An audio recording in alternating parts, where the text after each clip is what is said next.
So my title, Inakunan Ginigiwan Gichigame, which is basically the laws of the Great Lakes or the rules of the Great Lakes.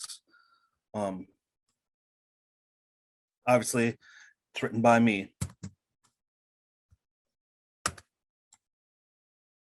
So before we get going, we need to discuss how the indigenous communities viewed Gichigami, this Great Lakes. So along these Great Lakes was the Haudenosaunee and the Anishinaabeg communities.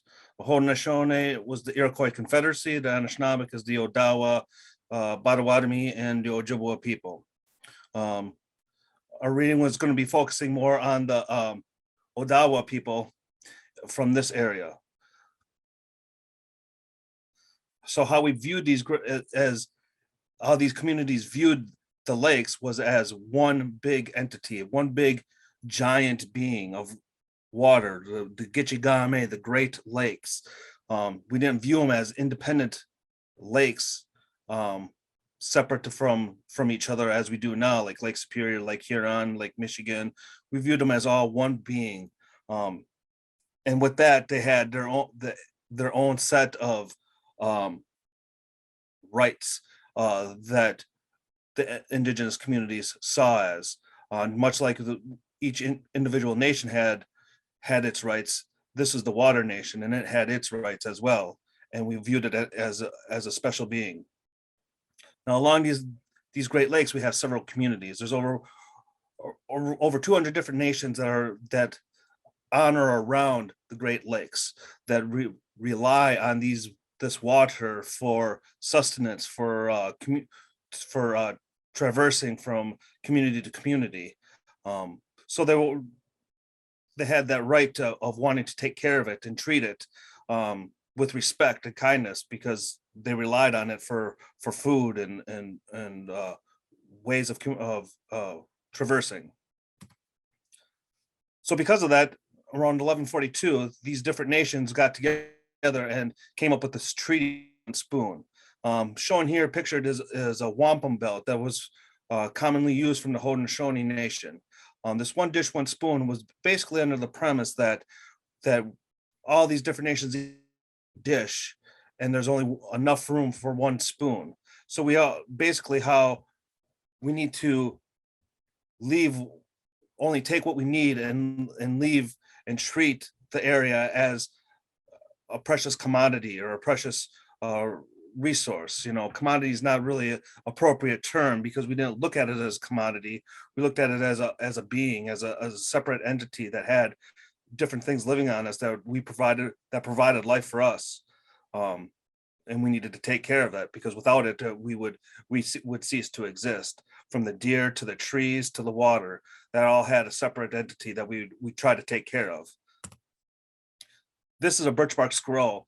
This is how the Anishinaabeg people, the Odawa, the Ojibwa, the Potawatomi, were communicated and wrote their treaties on. This pictured here is Mishubishu, the great water spirit on the Great Lakes, that is looked after for trying to take care of the Great Lakes. One of the beings that we communicated with and put out food for, to watch us on our fishing trips and on our hunting trips. So he looked after the Great Lakes. And again, here's another wampum of the Great Law of Peace done by the Iroquois, the Haudenosaunee Confederacy, which is the Iroquois Nation, the Seneca, the Cayuga, the Onondaga, Oneida, and the Huron. And this is basically what the Constitution is based off of, is this Great Law of Peace and how to treat other nations and deal with the turmoil that goes on there. Interestingly enough, that this was drawn up after the one dish, one spoon was created. 1142 AD was the one dish, one spoon. So we wanted to take care of the land before we even looked at how to take care of one another, because this was done in about, depending on the source, 1190 AD to 1451 AD. So as we start talking about the treaties, right, there's several Indian policies that we need to be aware of, because these policies are kind of what dictated what's going on even today in today's society. So the federal Indian policies that the U.S. had for the native indigenous communities was from 1789 to 1871. That was the treaty area. That's where you're going to see all these different treaties being signed with these different communities. The four communities that we're going to be looking at, so we're looking at about 1843, 1847 in that area is the treaties that we're going to be looking at. But that's during this time frame where the U.S. government was trying to sign treaties so they could get the land that the indigenous communities were living off of and push them onto what we now know as reservations. But there's several different things that we looked at. We wanted to make sure, and one of that was our right to harvest and hunt and fish gather on our land before we moved to the reservations was something that these different nations looked at preserving, which is how we got these big areas, which we'll talk about a little bit later. Then from 1871 to 1928 was the assimilation period. That's when you see these boarding schools start to rise, where our Indian children were taken into and sent to boarding schools, usually far away from their homes, so they couldn't run away or find their way back. And then that's where all these atrocities happen of our children being beaten and washed with lye. And my uncle tells stories of how they were cut and they were washed with bleach to get rid of their fleas and lice, and they were beaten anytime they spoke their language or tried practicing their religious beliefs. And there was a report that was done to show how this in 1928, how this was devastating to the Indian communities, how they were poor and desolate, and something needed to be done.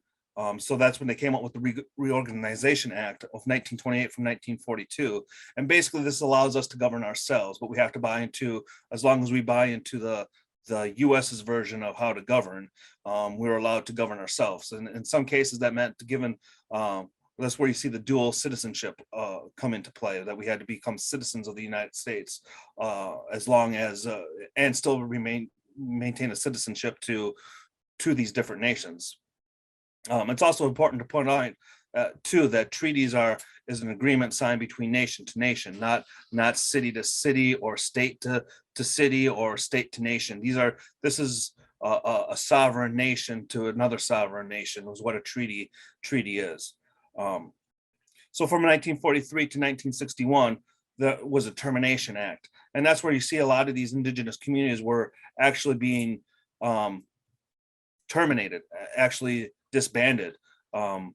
In 1950, I believe it was 1958, it was the Menominee Reservation here in Wisconsin that was actually terminated from existence. It was turned into Menominee County, and the state swallowed it up.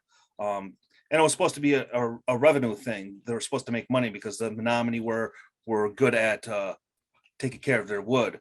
They still are to this day, but because of the business that they made, they thought that they could make some money off of it.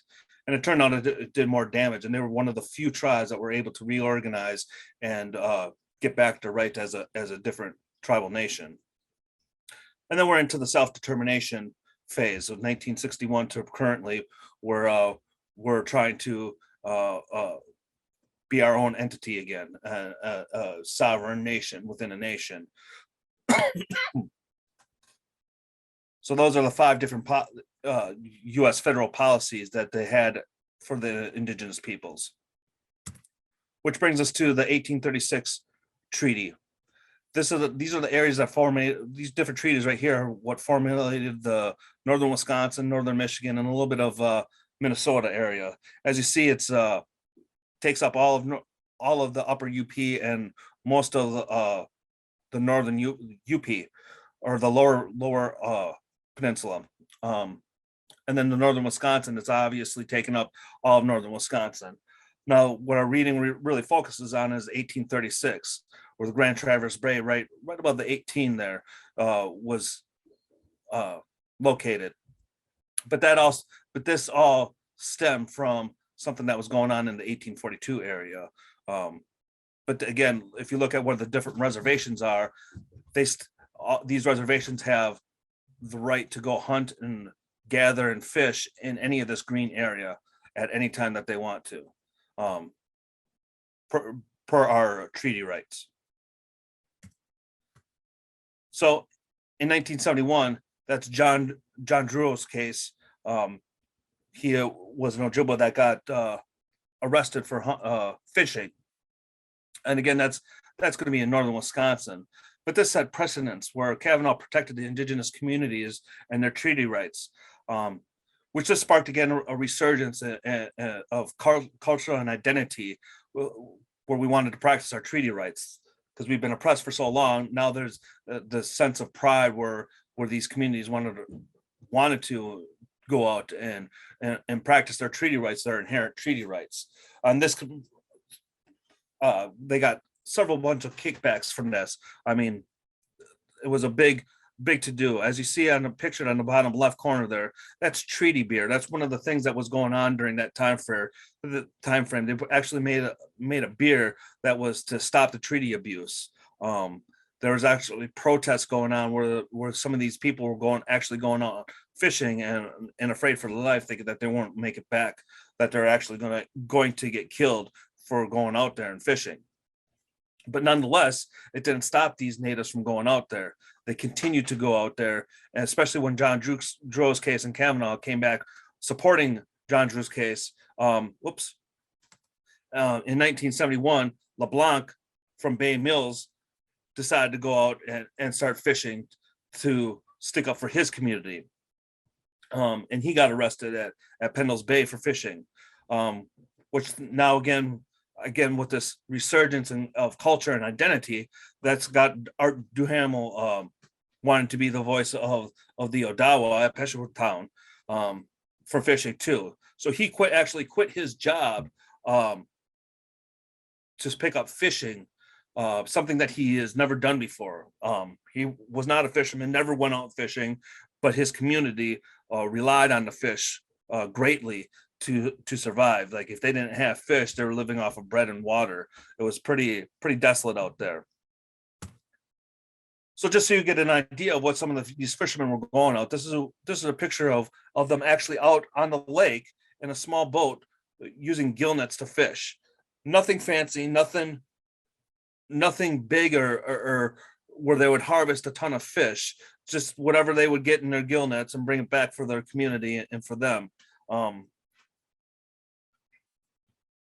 This is a picture of Art Duhamel. Now again, he quit his job making decent money to go back to his community to pick up fishing, to be that voice. Since John Drew and now LeBlanc were out there, he was the one out there for the Odawa people, trying to get their voice, trying to get their treaty rights on the forefront there. Because of that, he got arrested numerous times. Some 6 times he was arrested in the course of a couple years. So in 1974, he got a citation for violating state law fishing using gill nets without the state license at Grand Traverse Bay.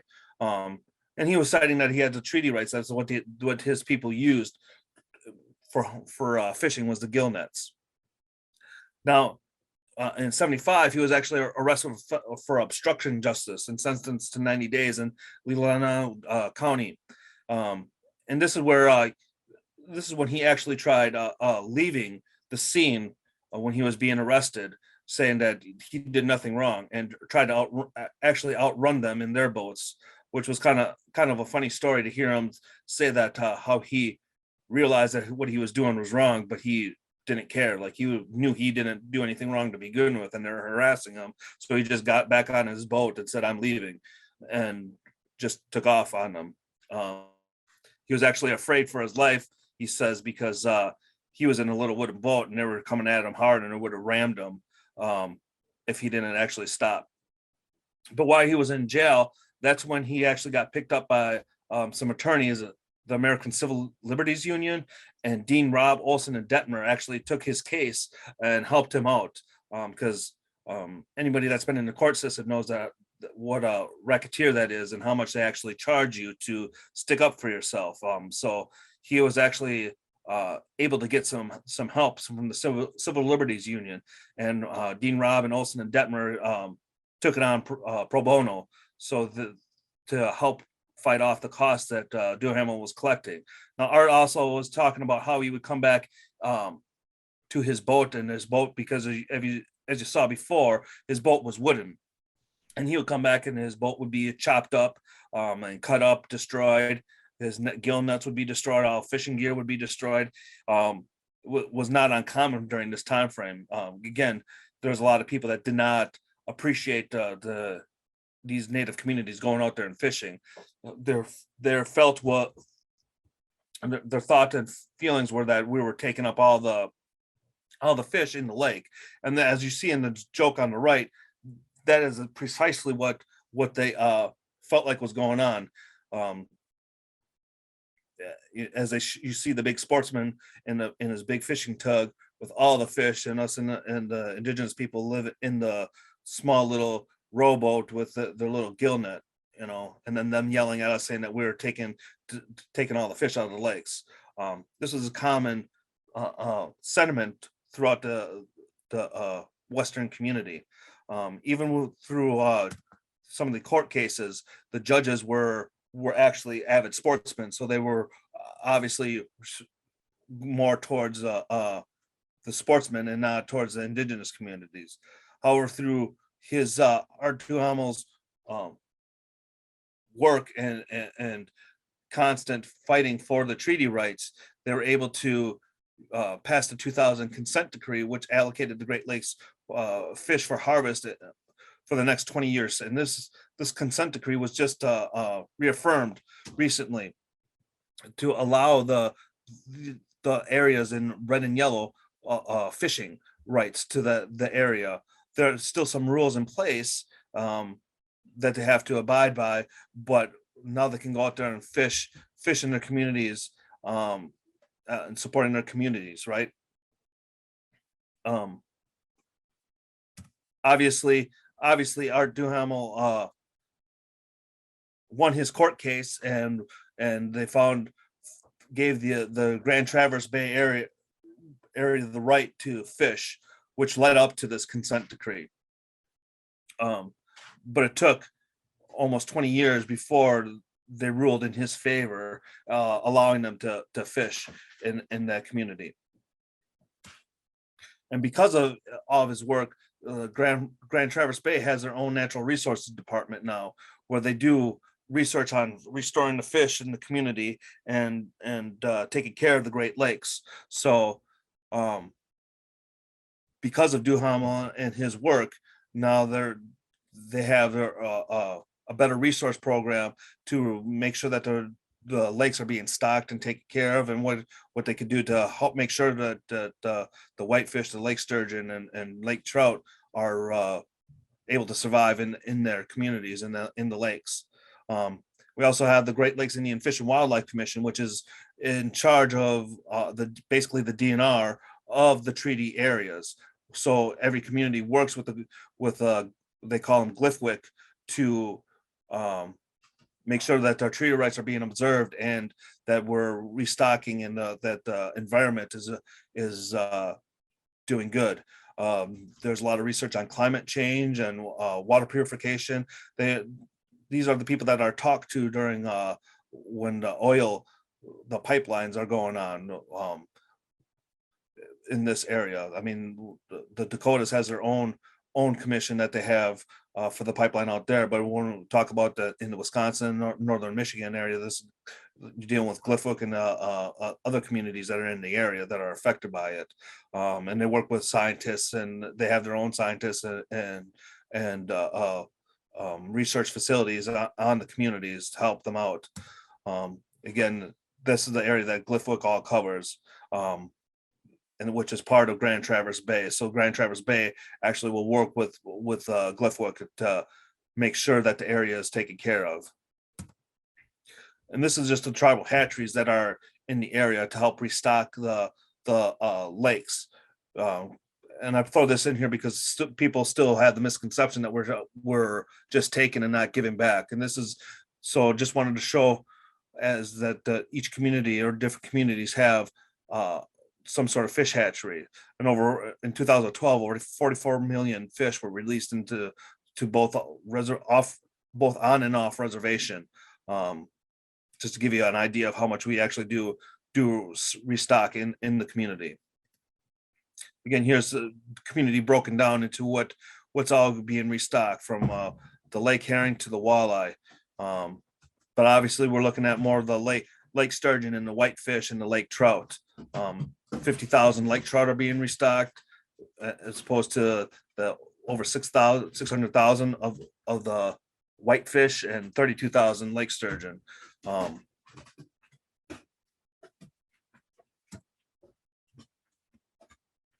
Again, these are a couple pictures of whitefish and lake sturgeon, or lake trout, I'm sorry.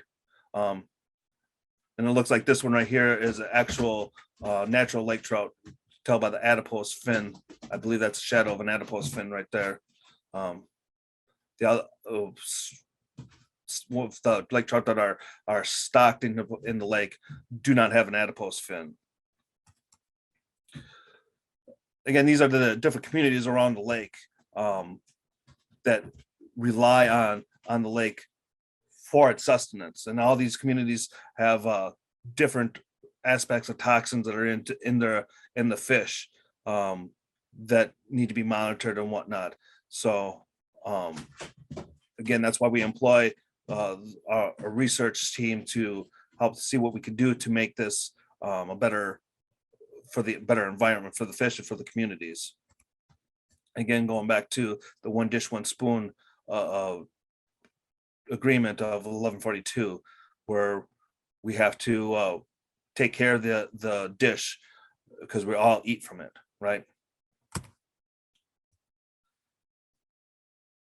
That's all I have. So is there any questions?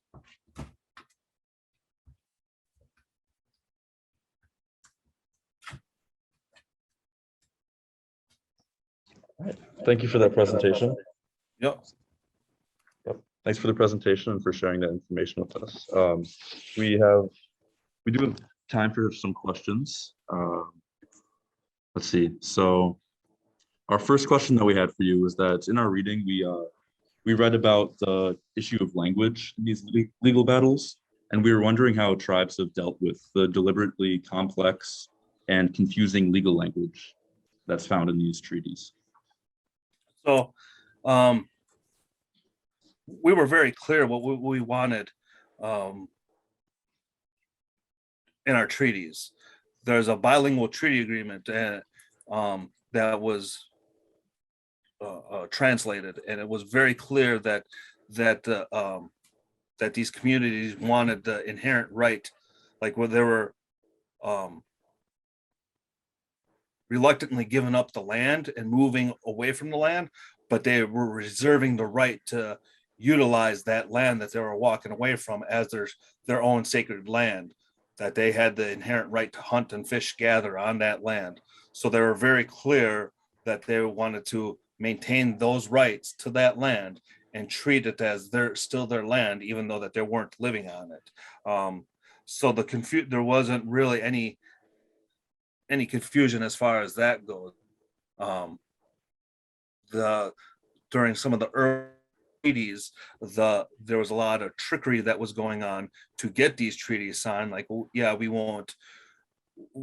You go over here. We won't push you any further. You can stay there. Or they would use the alcohol to persuade, or they wanted another tactic that they would use, because a lot of these treaties weren't, the chiefs wouldn't agree to the treaties until the whole community, their whole clan would agree to it. So they would it would be a long process, sometimes up to 7 days before they would get an agreement that was made. And what they would do sometimes is backdoor these communities and make someone else a chief, someone that was more willing to negotiate or would sign a treaty, and they would make them a chief and call him a chief and get them to sign, which has happened numerous times. So it wasn't really a recognized chief to the community that signed it, but it was someone that the government recognized as chief, and that was good enough for the government, and then they would push that community off.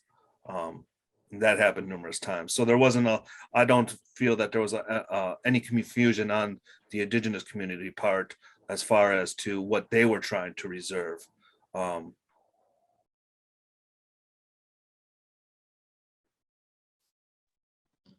All right, thanks for the answer. And the question that we had in the chat actually relates to the next question that we had, which is what current legal battles are occurring and what like upcoming legal battles do you expect to happen within this subject? Currently, there's several legal battles that are going on. This is still a hot topic to this day of hunting and fishing and gathering off the reservation. Still a lot of bad feelings going on. I was just reading an article that up in Lac du Flambeau, someone got shot at. One of our people got shot at for going out and spearing fish, and that was just this past year. So it's still, I would be shocked if there wasn't more going on in the courtroom regarding the treaty rights. And it's always, when you talk about these pipelines going in, out in the Dakotas. I mean, because what happens out in the Dakotas still affects us, because that pipeline comes through here too. So it's these type of things that are going on, whether or not it's a mine or whatnot. There's always a constant legal battle going on. And I believe there's talk of a mine going back up again in northern Minnesota there, or northern Michigan, I believe. That there will probably be in the court system for not too long. As far as the waterways goes, and over by Grand, over on the Michigan side, it's more of the consent decree that I believe just got renewed for another 10 more years. So that's you'd hear more about that in a few years, whether or not how that turns out. But everything's going smoothly as far as that goes, and giving us fishing rights and taking care of the waterways out there in Grand Traverse Bay.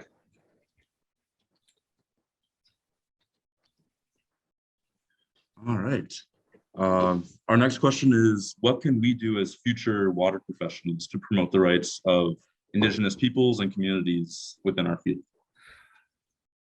Work with the communities. The biggest misconception is that you don't need to talk to these communities. There's over 200 miles of land that's on the Great Lakes that is in indigenous communities, and they have just as much say as the state does to what happens to those waterways, and that gets overlooked quite a bit. Whether or not it's the lake itself or inland water that comes from the lake, it's still, if it affects that community, then they have a say to that waterway.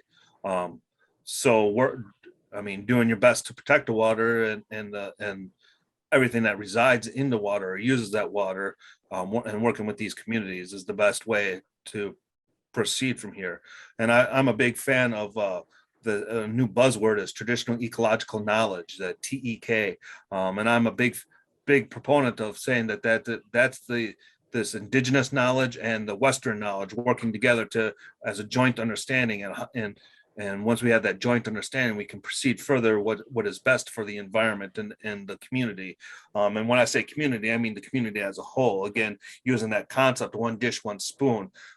Whether we live here in Milwaukee or live up in Lac du Flambeau, we're still affected what happens with the Great Lakes, whether we're in Grand Traverse Bay or here in Milwaukee. That's even more of a closer relationship with Lake Michigan. We're still affected by it. So working together to protect and preserve these waterways is the best way to proceed.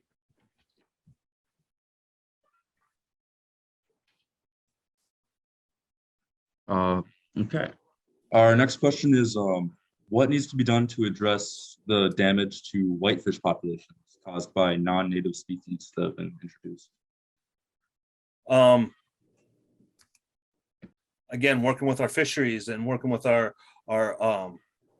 the people that are out there, the scientists that are out there working with the fish, and the people that are out there working with the water, because we need good healthy water for the fish to survive, and we we need to figure out what's going on with the fish, why they keep on dying. So working together to get these, make sure that these resources are working together to proliferate the whitefish. And I don't know if, well, what that means for the salmon population, but I know that because the salmon population is big for the sportsmen. So I personally would like to see more of the natural, non-invasive species more proliferate in the lakes. So like the lake sturgeon, lake trout, and the whitefish, but just working together to make sure that we getting these populations increasing instead of depleting.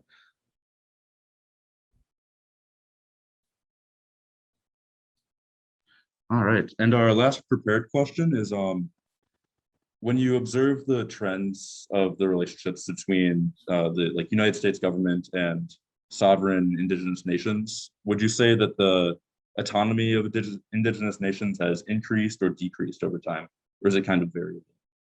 A variant on the community for sure. We here in Wisconsin and Michigan have seen more of the positive side of these negotiations and the treaties and the autonomy, as opposed to some of these other communities, like the Lakota Sioux out in Pine Ridge. That's a desolate community that has been getting little help from the government, or little love from the government, as opposed to the communities around here, which have been very fortunate to win their treaty rights and get casinos that have helped out the communities and made the communities a lot stronger. So if you think back to the 80s, when I was up at my res, for example, everything was run down. All the buildings were run down. The school was like a little shack. And with these casinos now, that they have a beautiful big school, and they're putting that money back into the community. So, which, to bring it full circle, that's how you see more autonomy with these communities, because they have had the funds to do it, to fight these battles in court, as opposed to again, like the Lakota Sioux, that don't have the funds, that don't have much out there. So it goes from community to community. Again, there's some communities up in Canada that don't have the same autonomy as we do, because they don't have the money to fight for their autonomy, because that's what it comes down to. I mean, we didn't just get this autonomy; we've had to fight for it, and suffer severe hardships. As Duhamel was arrested and gave up his career, to fight for this autonomy that they got in Grand Traverse Bay, and that's just one community, and you got to figure there's over 500 different communities in the U.S. now. So it goes community to community, but here in this area, yes, there's more autonomy for sure. Awesome. That was a really interesting answer. That's all of our prepared questions. So if anyone else in the audience or in the Zoom audience has any additional questions, they can ask them now. I have a question. This is Peter Mcavoy, Nathan. In your map, Yes, sir. there was a 1837. Was there a treaty then which covered part of Wisconsin? But it's most of your focus is on the earlier treaty, 1836. But was there one in 1837 that covered part of the lands in northern Wisconsin? Yeah, there was. It was actually more west end. So you got Le Coudray, St. Croix, and Mille Lacs that was actually formulated with the 1837 treaty. The Mille Lacs is being in Minnesota, and St. Croix and Le Coudray were in northern Wisconsin. Not the far tip of northern Wisconsin. That was in 1842. That's where you have Bad River, Lac de Flambeau, Mole Lake, and Lac Vu, and Keweenaw Bay. That was in 1842. That's when those reservations were made. I see. And I have a second question related to the Voigt decision. Yes, the Voigt. And what was the impact of that decision and which tribes were affected by that? So that would be Lakota in 1837. But that affected all the communities because that was the first case that actually made it to the Supreme Court to actually fight for the treaty rights. Because before that, there was very little fishing going on during that time frame, and the Voigt decision just opened the floodgates. That's where that sparked everyone to want to be to go out and fight for their treaty rights. It's what got Duhamel going, right? I mean, that's basically the path, that start of this path, this journey for treaty rights. Okay. Thank you. Yep.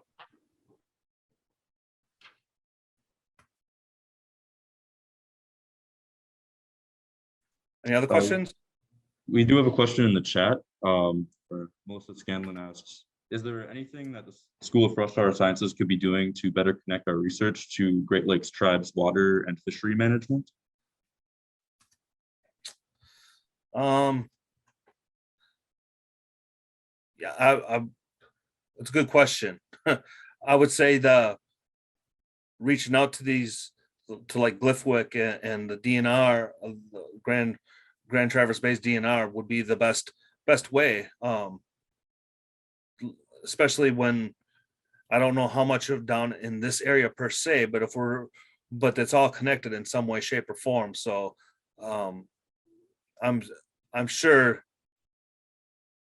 through networking, we should be working together. I feel should be working together because maybe we can figure out some of these issues that we're having with the Great Lakes and the fish and whatnot. That's my only suggestion. I know of a few people on don't know how reasonable it is to be working together or whatnot, and but that's my only thought, especially if we have something that a new discovery or some work that would be really wonderful for these areas,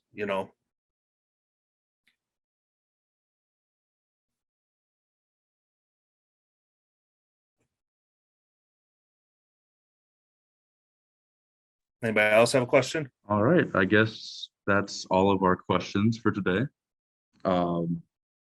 Thanks for joining us. Thank you for presenting us this information and answering your questions. Oh, we have some more questions actually. No, I just wanted to say good job, Nathan. It's great to hear another side of some of the claims we've been talking about, and they're all linked together in nutrition. Thank you, Dr. Cole.